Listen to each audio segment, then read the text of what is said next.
Hello and welcome to this AP test prep session on Unit 6 from the College Board CED, specifically 6.1 to 6.10 on accumulation and integration.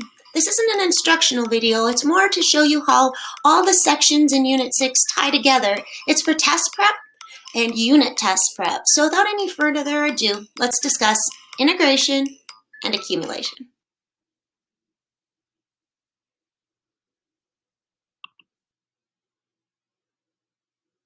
We can't really have a discussion about integral calculus without first referencing differential calculus, and specifically the idea of what a derivative actually is. And we learn that a derivative is the slope of the tangent line, and that it represents an instantaneous rate of change. The integral, however, is going to be representing an area. So just as we think of slope when we think of derivatives, we want you to be thinking area when you think of integrals. So let's discuss our concept of area. In this two-dimensional rectangle here, we have a height and a base. And we say to ourselves, well, that's easy to find the area, don't I? Just do base times height or length times width. And for this rigid figure, that is the case. And for all of these rigid figures, we can just use geometry to find their areas. We don't need integral calculus. Look at over here at the parallelogram in yellow. Its area is base times height, just like a rectangle. Because if we picture dropping that height down and cutting off that triangle and putting it over on the left-hand side, it is a rectangle. Let's put it back to its parallelogram shape. Likewise with a triangle.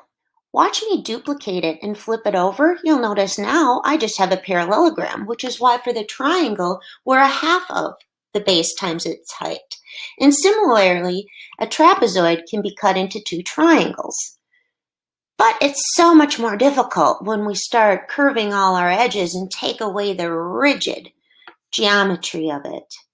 So, for example, finding the surface area of this lake. Can we do it? Yes.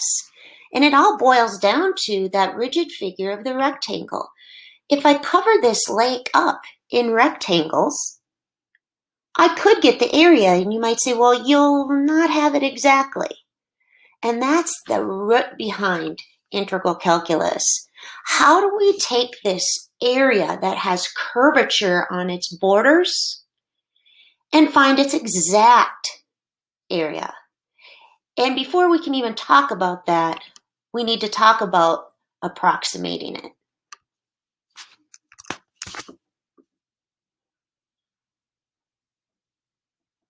We're going to start off talking about a right Riemann sum, also called a right rectangular approximation method. Little did he know that his facial hair was going to be trending in the 21st century. So here I have a concave up increasing function that's got curvature, but it does have exact area under that curve and above the x-axis. I've drawn a finite number of rectangles. I've chopped the rectangles. I've made 4 of them. And so we would say I have n equals 4 rectangles. Each one has a height on the right, but the area is pretty off. It's grossly over the curve. I can make it better. I can make more rectangles and have n, the number of rectangles, just get bigger and bigger and bigger.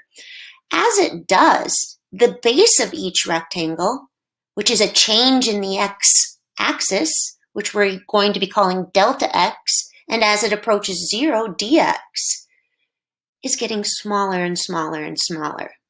So I'm getting better as I make more rectangles, but I'm still above the curve. So let's go back to the first one with 4 subdivisions, or 4 rectangles hitting on the right. And let's go take a look at that. Now, when I do the sum of the product of all the areas of the rectangles, I do get an estimate, although a greatly overestimate for the area under the curve. Is there any other way I could have estimated?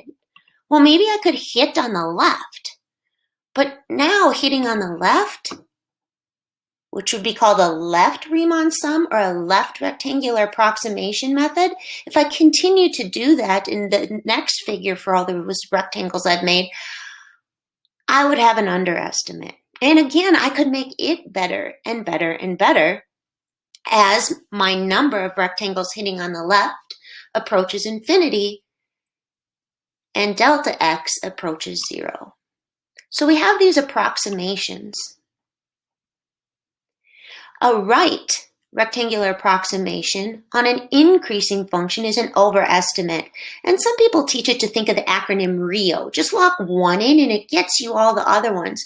But honestly, if you just know the nature of the sketch of the graph on the interval from A to B, you can just draw that to figure it out. Here's what I mean by that. So here's a typical AP question where they tell us f prime is less than 0. So we should know that means f is decreasing.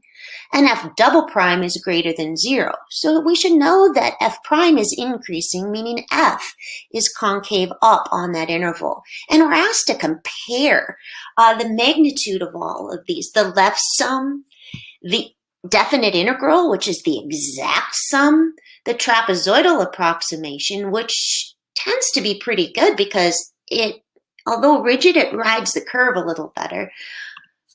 But we don't really need an acronym. We know we have a decreasing function that's concave up, and we can picture what happens if we hit on the left, we're over. If we hit on the right, we're under. Right? So left is bigger than right, exact is between the two, and a trapezoidal, although over, isn't nearly as over as would be the left Riemann sum. So which one is this? Left would be the greatest. And then if you're like, I can't tell that that trapezoid would fall over the curve.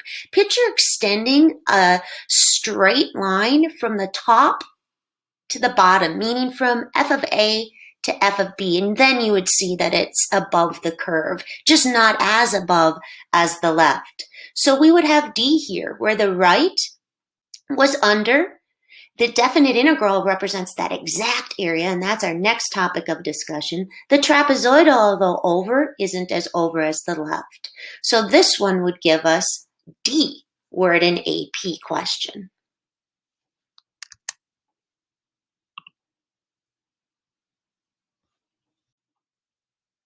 So this idea of making rectangles to approximate the area under the curve is actually really powerful. And as I said, that as we have that number of rectangles approaching infinity and we add up, look at the summation symbol here, the product of their heights where they hit the curve, the f of x, which is the height, and their bases, which is the delta x, we get the exact area.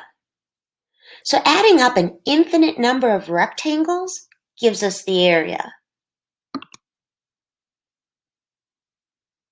Watch as we add up the infinite number, and if I made them thinner and thinner and thinner, the blue would represent the exact area under the curve. I would just have to get the thinnest tipped stylus there ever was, and then make it thinner and thinner and thinner.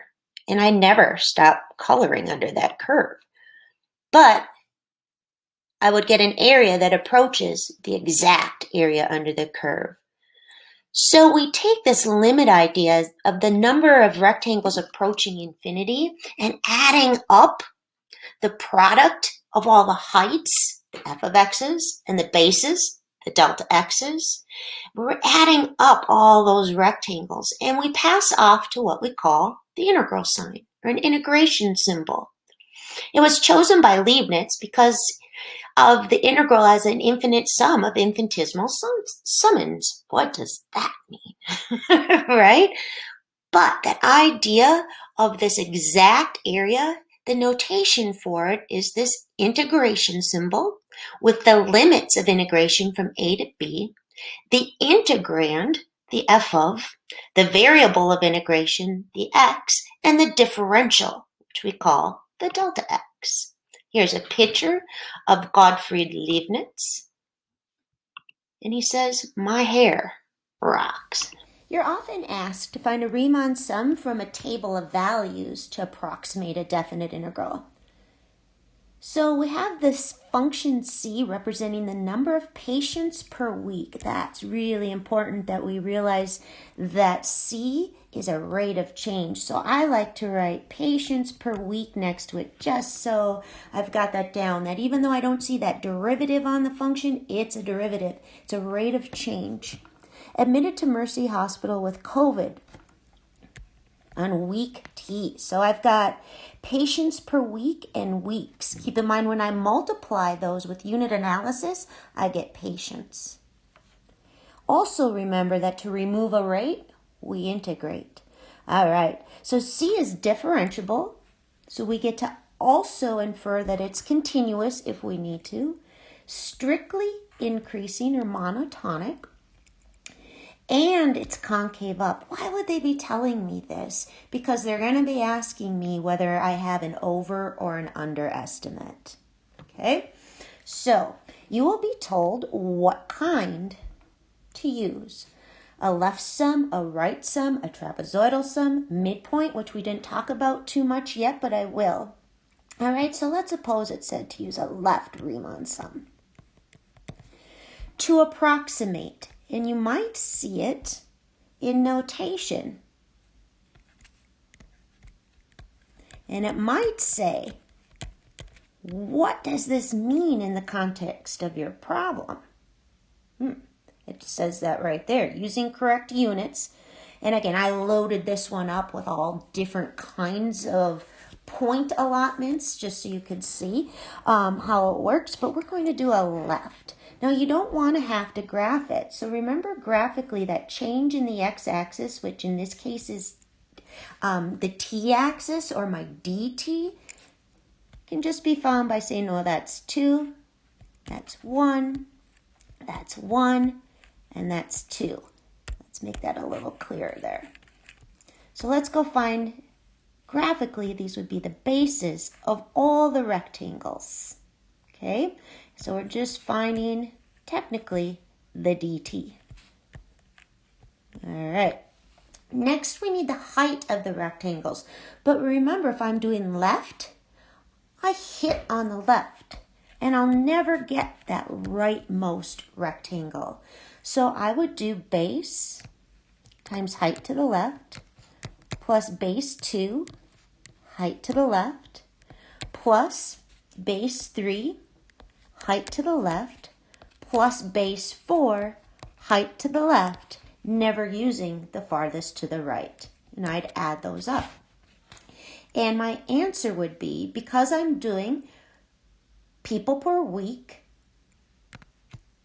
times weeks, I will get an approximation for the number of people admitted to Mercy Hospital during that time period, okay, from 1 to 7 weeks. All right, so you need to reference, it said to label, so I'd say patients. Again, we've got patients per week times weeks gives us patients. I would also reference the number, like how much it is, with units, and also reference the time. Sometimes nut is a nice integral to think. Noun, units, time. That would be the left. Had it said the right? Well, the reasoning is very similar. Had it said a right rectangular approximation or a right Riemann sum, I would still have these same delta t, changes in time, right? 1 and 2, but now I'm going to hit to the right. So in purple, I do 2 times 6 plus 1 times 10 plus 1 times 15 plus 2 times 27. Patients admitted at time 1 to 7 weeks. Okay, or accumulation of patients from 1 through 7 weeks. All right, so how about if it had said trapezoidal? All right, if we had trapezoidal, we have to remember the formula for area of the trapezoid, that we do 1/2 of its height times base to the left plus base to the right. And we do that for each of the 4 trapezoids. Okay, in this scenario, the height of each trapezoid, the distance between its parallel basis is going to be our dt. So for the first one, I do 1/2 of its height times left base plus right base. Then I move on to the next one. 1/2 of its height times base to the left plus base to the right. And I would continue on. And I'm not going to do arithmetic for you. Again, this label would be in patience. Now, when they ask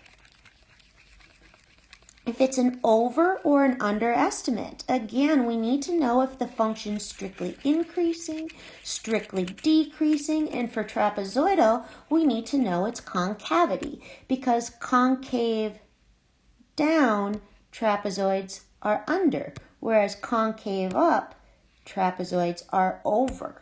So we use the fact that in the stem of the problem, we are told increasing and concave up. So my trapezoidal overestimate. My right on the increasing, hello Rio, overestimate. All right, and my left, and again, I don't need to memorize. I'm just sketching little portions of a strictly increasing concave up function. All right, so that's a really cool way that that's done on the AP exam. So mid-unit, it was time to stop estimating. Can we get the area exactly? And remember, we can when we're dealing with geometry for sure. We definitely know how to find the areas of these geometric figures like circles and triangles and trapezoids and rectangles and squares. So we were first given the graph of f, where between f and the x-axis we had a nice geometric figure like this semicircle over here on the left. So if we were to integrate from -6 to -2, we would travel beneath the semicircle. And so the integral from -6 to -2 would be the area of that semicircle, 1/2 pi r squared. And because we're above the x-axis, our definite integral would result in a negative answer. So although we're finding areas when we are doing these definite integrals, I like to say they're signed areas. So that if the function falls below the x-axis and our dx is positive, meaning we're moving to the right, like over here from 4 to 6, we're beneath the x-axis. So our f of x would be negative in our product of f of x dx in that integrand. So our definite integral from 4 to 6 will be negative, even though the area of the triangle is positive. So then we started talking about application with this same type of scenario, where instead of this just being the generic function f of x, we're going to call the independent variable t for time in minutes, and the dependent, or the y-axis, s of t, in inches per minute, and it's going to represent inches of snowfall.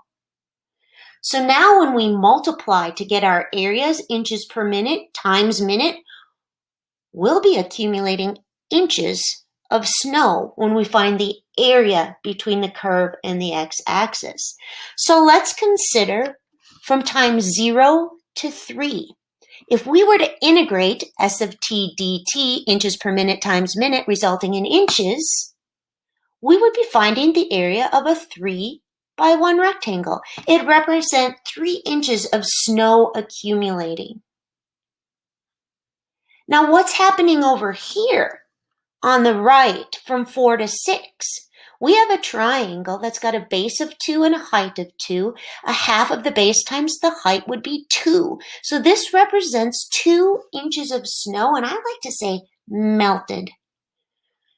So if I were to ask, what is the definite integral from 0 to 6 of s of t dt, I'm really asking for snow accumulation from 0 to 6. So basically, I would take my 1 by 3 rectangle, then this little triangle, which would represent a half of an inch of snow fell, but then I'd have to remove the 2 from the triangle. Now keep in mind there might have already been snow there before we even started. So sometimes it'll say S of 0 equals 4. And if I look out my window right now here in Minnesota, I see about 4 inches of snow on the ground. So I'd say 4 plus the integral from 0 to 6 of S of t dt would give me the total amount of snow on the ground at that time.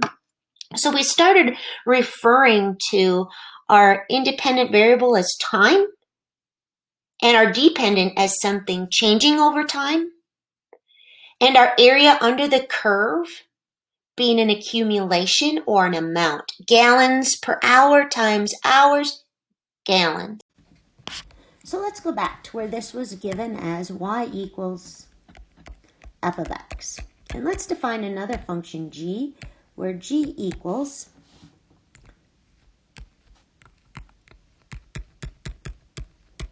for every inputted value of x. So g of x is equaling.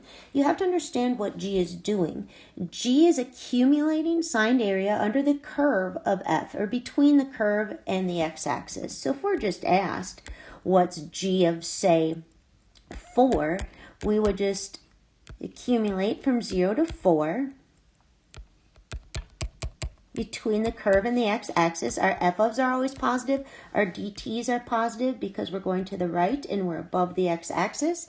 So we just really need the area of this region here, the rectangle plus the triangle. So just 3 plus a half, or 3.5. If we were already told maybe g of 0 equals 4, think of what that means. We would do 4 plus, and then we'd accumulate from 3 to 0. What if we're asked a question about the derivative? The derivative and the integral are inverse functions, which is coming up next.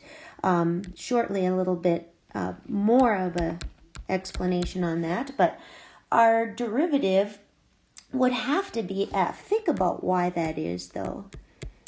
Because the antiderivative of g prime, and that's what we're asked to find when we're asked to integrate, is to find the antiderivative. We're really asking ourselves the derivative of what is g prime, and that would be g.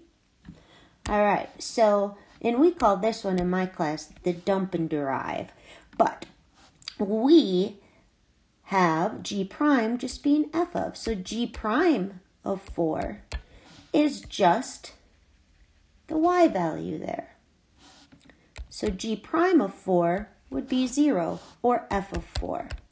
Now what if we were asked for the second derivative? What is g double prime of x? Well, watch the levels. The derivative of g, or g prime, is just f.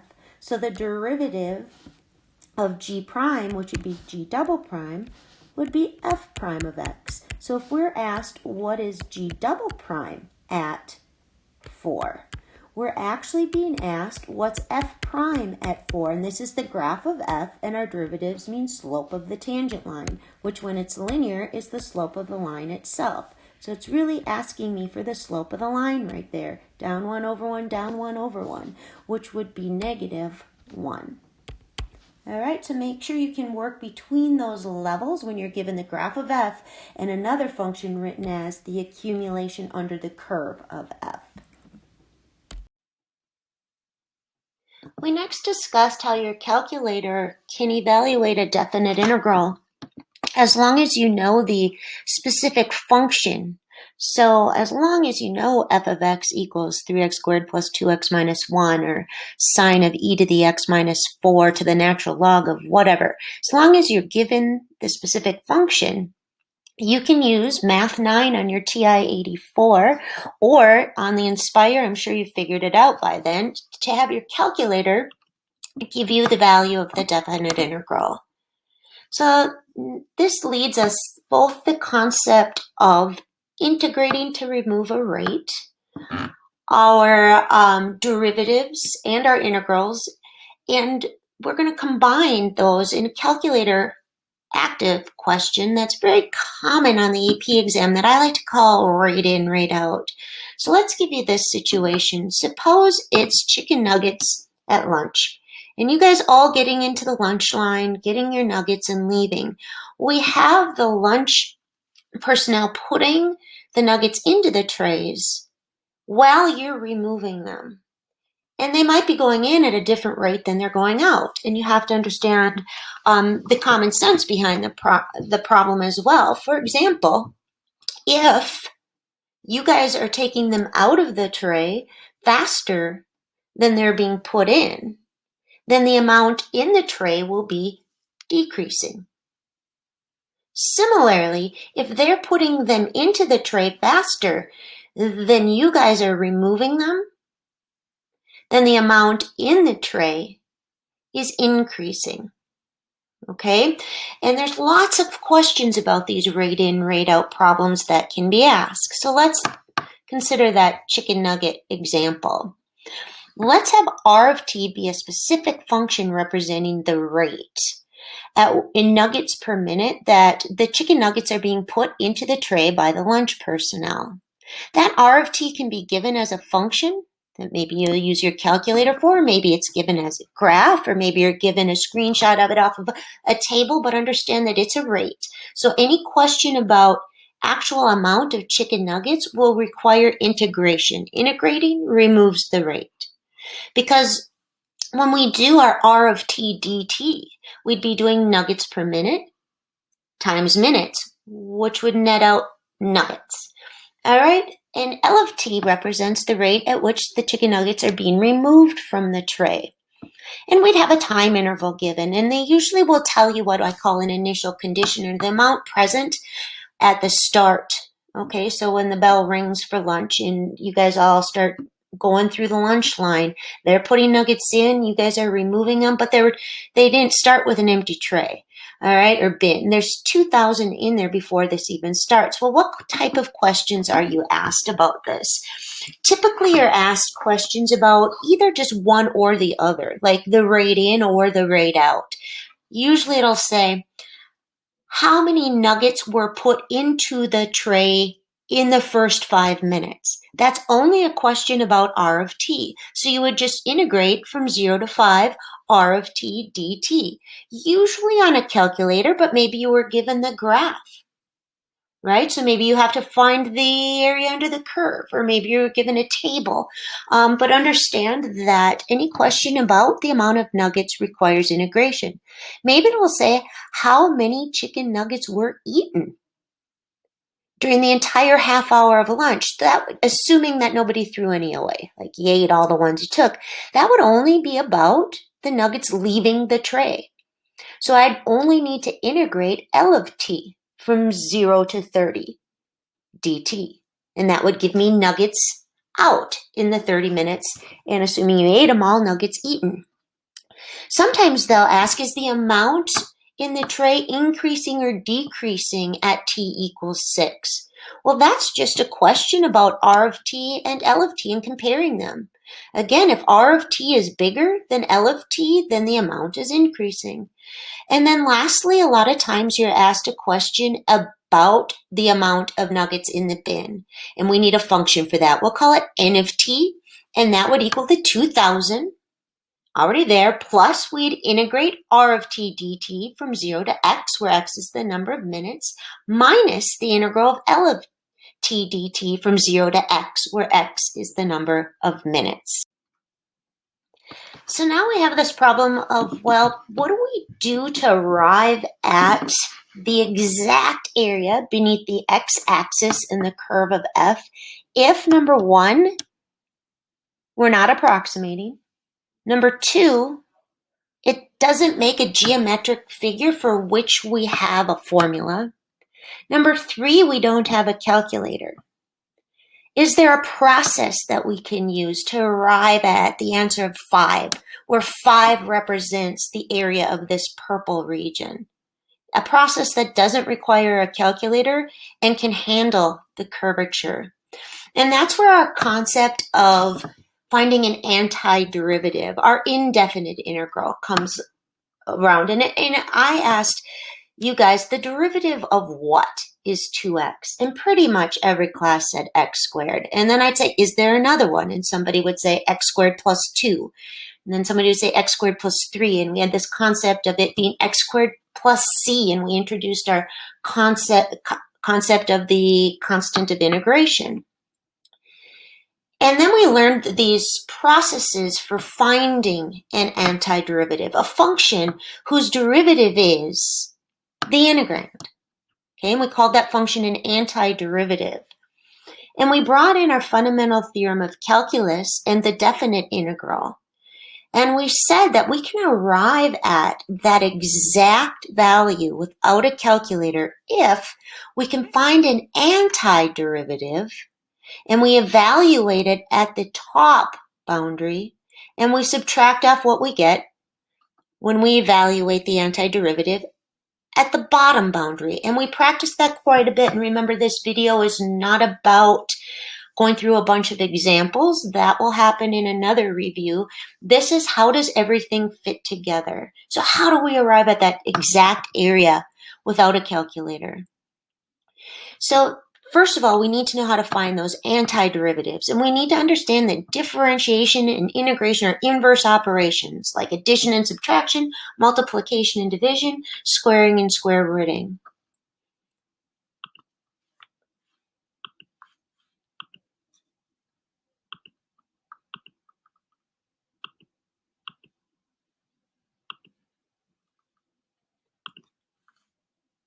So now we have this function that we talked about previously that we call the accumulation function that's accumulating area between the curve and the x-axis of the area between the curve and the x-axis when the function is given as f. And so we know that the derivative undoes the integral. So it should surprise us that we get g prime of x equals f of x. And that's pretty much that other part of the fundamental theorem of calculus. I called it dump and derive. Because the derivative of the integral basically wipes each other out and we just get f of x. But what if the upper limit is u, where u is a function of x? We still dump it in and get f of u, but we have to multiply by its derivative. And we showed the process of that in class. And I like to call it dump and derive. And if that was an x that I dumped in, the derivative of x with respect to x is just 1. So we dump and derive. But is it so simple as that? And that's where we had all of our properties that came in. And we had all of these things that would help us without our calculator, things that would help us manipulate. But the key thing was not to get too frustrated because all these rules came into play. But the biggest one was u substitution. And I called that the hammer of integration in your integration tool belt. It's the one that works the most of the time, but we have to know how to use it and when to use it along with our other rules. And so I hope that this brings to light how everything ties together in Unit 6, from the Riemann sums to the geometry to the definite integral and to anti-differentiation techniques. Coming soon will be a video on how to decide which technique of integration to use based on the structure of the integrand. So have a good day, and I'll see you in my next video.